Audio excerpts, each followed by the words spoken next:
Hi, welcome. My name is Eric Simpson, an online weight loss specialist working with busy professional women over 40 who are looking to lose weight, tone up, without having to count calories or spend hours exercising each day. In my coaching video today, I'm going to be sharing with you 6 daily habits that promote personal growth. You'd have probably heard me speak about this in previous videos. I'm a big believer in a more holistic approach when it comes to weight loss. I think just focusing on diet and exercise, whilst those two things are important, excluding the personal growth side of it means that those two things sometimes come off the rails because you haven't got the mentality to support the good nutrition and the good exercise. So today I'm going to be sharing with you 6 daily habits that promote personal growth. And what I would say is, if you're not doing these 6 things, don't stress yourself about it. Just, absorb the information, get a pen and paper, make a note, and then choose one of the 6 to implement, maybe starting today, I would suggest, and then over the course of weeks and months, implement the other ones slow time until it becomes integral to your day-to-day and week by week, month by month sort of lifestyle. So let's kick off with number 1. Number 1 is write a journal every day. Now that might sound like quite an onerous task to do, but we're not talking about writing reams and reams and reams of things down here. We're talking about maybe just identifying 1 or 2 areas in your life that you want to be able to document. Obviously weight loss is one that I would be suggesting, given the fact you're on this channel and it's a weight loss channel, but that's one that you could be identifying. What are the sort of things you're going to be writing down? Well, you can be writing down what are your successes, so you can feel good about that. What were some of the challenges you had, and maybe what are some of the things that you would have liked to have done that you didn't get done. And by reflecting upon that, you can work out how to best overcome those things in the future, but more importantly, you can reflect upon the successes you've had. And again, I'm a big fan that people should reflect on their successes more than the things they haven't achieved, because when you reflect on your successes, it gives you more motivation. That's not to say you ignore the things you haven't done. I'm just simply saying focus on the good stuff and then take care of the stuff that needs to be taken care of. Don't fixate on the things you haven't done. So that's number 1. Number 2, get creative. Think outside the box. Do that with your food, for example. Rather than having the same meals all the time, maybe get in the kitchen and get a bit more creative with what you're cooking. And that may also involve getting creative in terms of how you plan and prepare your meals. Maybe you start prepping meals well in advance. I had one lady I worked with, her name's Katie. She's on the Success Stories.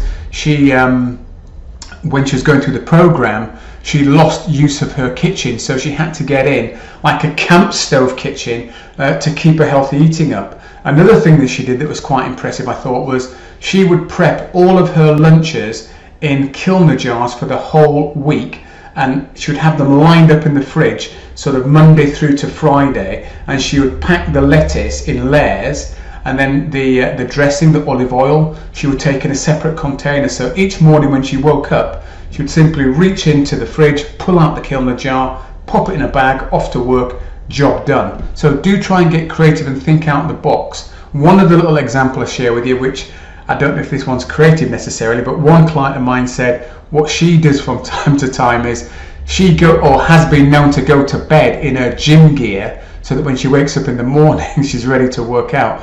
Now I don't know whether that's creative or lazy, I'll let you decide for yourself, but yeah, get creative and think outside the box. That's number 2. Number 3, set and do some goals every day in pursuit of them. Action defeats procrastination. Look, it's a well documented fact that if you have a goal and you set it and you take even the smallest of steps, you get yourself moving in the right direction. So whatever the goal is, do something on a daily basis to move it forwards.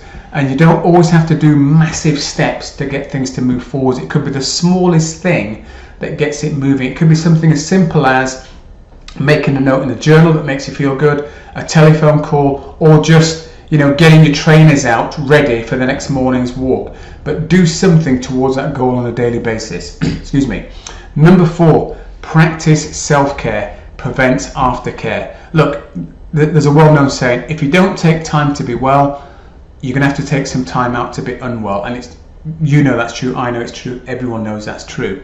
So self-care, I'm talking about things that are non-food related, because for a lot of people, self-care unfortunately happens to be drinking more alcohol, eating more crisps, cake and biscuits. That's how people care for themselves. They're almost self-medicating with food, and it's very, very common. It's become even more prevalent now.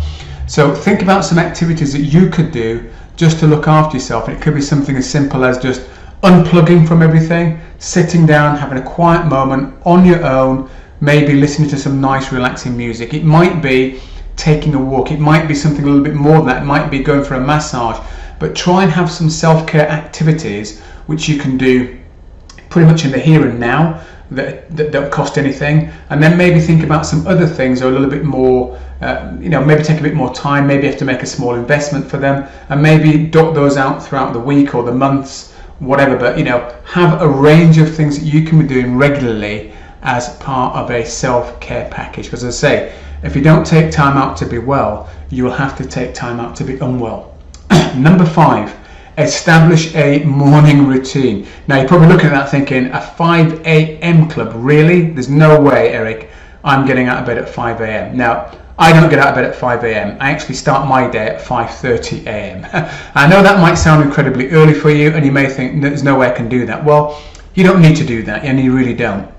This idea you have to be macho, and be up at 5:30 in the morning is simply not true. What I think you want to focus in on is how your morning routine begins. Does it set you on the right footing, or do you start off in a chaotic, haphazard and stressful way? Because often if you start that way, that's going to be an indicator as to how the rest of your day goes. And just to give you a quick insight into some of the training I've given to some of my clients, I talk about the 4 parts of the day that we all go through, whether we do all these 4 things, and they're going to happen whether we choose to be conscious about how they're happening or not. They're going to happen. And those 4 parts of the day are: number 1, how your day starts, so literally how you get out of bed and how you start your day before you leave the house to go to work or before you go down to your home office. So how do you start your day? Second part is how do you start your working day. Third part is how do you end your working day, and the fourth part is how do you end your day, as in before you lights out you go to bed after coming home from work. So those are the 4 parts of the day. And again, if that's something you'd like to speak to me about, then go ahead and comment below, and I can talk about and maybe create a video on those 4 parts of the day, maybe give you some more insights. But back to the morning routine before I digress too much here. Get yourself a morning routine that allows you to start off in a relaxed, productive and a kind of a focused way, so you know what's coming up for the rest of the day. It's just a great way to start the day. And finally, number 6, just get started. Small steps are better than no steps. Again, pick one of the things I've described today rather than try and do all of them, and then develop the others over the coming weeks and coming months. So those are 6 daily habits that promote personal growth. And just to summarize them very quickly. So number 1, write a journal every day so you can have an idea of where your successes are, where the challenges have been, how you can improve upon that the next day, the next week, the months going forwards. Get creative, think outside the box. How can you do something differently to make it more effective for yourself, whether that's nutrition, mindset or exercise. Set goals with daily action. So once you've set a goal, take a small step towards accomplishing that goal on a daily basis. Practice self-care. Remember, if you don't take time out to be well, you're going to have to take time out to be ill, and you don't want that. Number 5, establish a morning routine. Get that morning routine working for you. Win your morning, win your day. That's not my quote, that's something I read somewhere, but I just thought I'd repeat that now, and I can't think where I heard that, but it sounds like a pretty good thing to do. Win your morning, win your day. And number 6, just get started. Just get started on the easiest thing you can do, and you'd be amazed at the sort of a domino effect that can have in terms of all the other things happening for you. So hopefully you found it of some use. If you have any questions or comments, then please feel free to leave those below. And if you'd like to find out and discuss how I may be able to help you on your weight loss journey and accomplish the goals you want to accomplish in terms of weight loss and toning your body up, there'll be a link in the description below. You can click on that, it'll take you to my online booking calendar where you can book a time and a date that best suits you.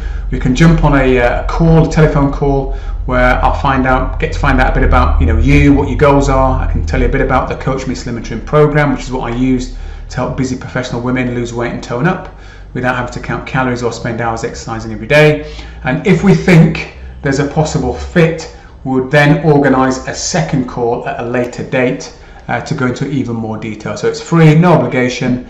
Find the link below. So that's my training for today. Hopefully you found that useful. Until the next time, take very good care and bye for now.